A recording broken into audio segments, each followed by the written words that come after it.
Jokowi memang presiden legenda dan tak ada duanya. Indonesia seakan mendapat durian runtuh di era kepemimpinannya. Satu persatu hal mustahil justru diwujudkan. Mereka yang dulu berkuasa ia buat takluk dengan aturan mematikan. Salah satunya permintaan pembangunan smelter yang selalu menuai keberatan dari pihak perusahaan tambang. Kini bidikannya ke Freeport mulai membuahkan hasil. Beritanya akan ada 1,7 ton cadangan mineral yang diolah DNA setara 600.000 truk. Smelter sendiri berasal dari bahasa Inggris, yakni smelting, artinya peleburan. Dalam artian luas, smelter berarti fasilitas peleburan tambang yang kemudian diolah menjadi mineral murni yang memiliki nilai tambah tinggi. Sejak tahun kemarin, Jokowi telah melarang ekspor nikel mentah di Eropa karena yakin kita bisa mengolah di negeri sendiri.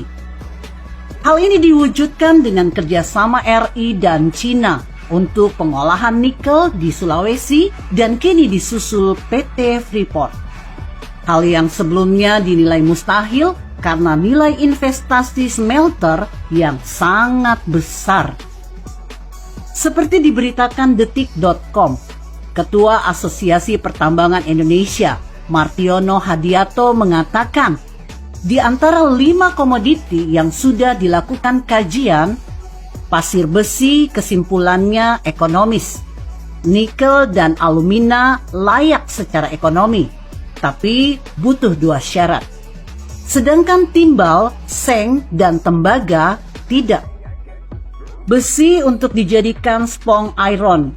Dibutuhkan dana investasi untuk membangun pabrik smelternya sebesar 132 miliar US dollar. Sedangkan besi dijadikan pink iron dibutuhkan investasi sebesar 165 miliar US dollar, ucapnya.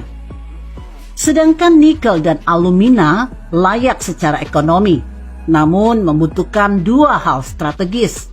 Pertama adalah pasokan listrik yang mencakup dan murah, karena satu smelter nikel butuh listrik 150 hingga 300 megawatt. Sedangkan untuk smelter alumina membutuhkan listrik 156 megawatt. Kemudian investasi untuk smelter nikel menjadi ferronikel mencapai 972 miliar US dollar atau 9 triliun rupiah. Sedangkan untuk mengolah nikel menjadi HPA dibutuhkan investasi 1.160 miliar US dollar. Sedangkan untuk mengolah alumina menjadi smelter grade alumina dibutuhkan investasi sebesar 1.662 miliar US dollar, ungkapnya. Nilai investasi yang sangat besar tersebut membuat perusahaan tambang sulit mengembangkan smelter. Tentunya tidak mungkin dari satu institusi, harus konsorsium. Nah, konsorsiumnya dalam negeri apa luar negeri? Kalau dalam negeri, pakai rupiah dengan bunga tinggi. Kalau luar negeri, pakai dolar dengan bunga kecil, ucapnya. Apalagi faktanya dari beberapa informasi, belum ada satupun investor smelter yang bisa selesaikan pembangunan pabriknya pada 2014. Kalaupun mengandalkan smelter di Gresik, mereka harus tambah kapasitas hingga 600.000 ton dan itu membutuhkan dana investasi sebesar 3,6 US dollar hingga 6 miliar US dollar, tegasnya. Akhirnya keraguan akan visi misi Jokowi terjawab 6 tahun kemudian.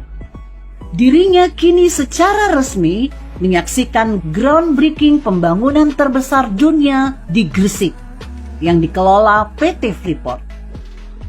Seperti dilansir CNBCindonesia.com, Presiden Jokowi menyaksikan groundbreaking pembangunan smelter PT Freeport Indonesia di kawasan ekonomi khusus Gresik, Jawa Timur. Berbicara dalam peresmian, Jokowi menegaskan, fasilitas pengolahan dan pemurnian konsentrat itu akan menjadi salah satu pabrik smelter terbesar di dunia. Kita mendapatkan laporan bahwa smelter yang akan dibangun ini dengan desain single line terbesar di dunia, kata Jokowi. Pabrik ini, kata Jokowi, setelah rampung dapat mengolah 1,7 juta ton konsentrat tembaga dan 480.000 logam tembaga. Jokowi mengaku tak bisa membayangkan saat pabrik ini rampung. Bayangkan, 1,7 juta ton. Kalau dinaikkan truk yang kecil itu, biasanya bisa angkut 3-4 ton. Jadi berapa truk yang akan berjejer di sini? Kalau 3 ton satu truk kecil, berarti ada 600.000 truk berjejer di sini. Ini gede sekali. Kerennya lagi, tidak hanya tembaga yang bisa dihasilkan oleh smelter, tapi juga puluhan juta ton emas yang nilainya sekitar 30 triliun. Seperti yang dilansir Kompas.com, Menteri BUMN Erick Thohir mengungkap kemampuan produksi smelter PT Freeport Indonesia di Gresik. Mula-mula Erick menyampaikan penjelasan mengenai nilai investasi pembangunan smelter Freeport Gresik dan produksi yang akan dikerjakan di lokasi tersebut. Smelter ini akan melakukan investasi 42 triliun rupiah yang fungsinya sebagai pemurnian tembaga yang menghasilkan katoda tembaga. Katanya di sela peletakan batu pertama pembangunan smelter Freeport Gresik, tepatnya di kawasan ekonomi khusus Gresik, Jawa Timur.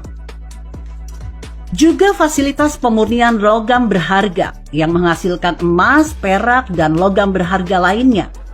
Sehingga nanti kita bisa hasilkan rata-rata 35 ton emas per tahun yang nilai transaksinya 30 triliun rupiah, tandasnya. Dia menjelaskan bahwa selama konstruksi smelter ini akan menyerap 40.000 tenaga kerja. Tenaga kerja tersebut bakal diprioritaskan bagi pekerja asal Jawa Timur.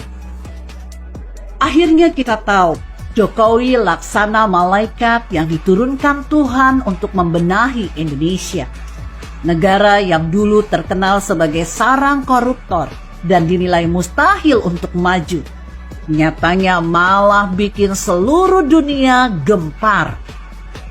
Tentu karena kemajuan pesat dan berita positif yang dibawa, bukan sebaliknya.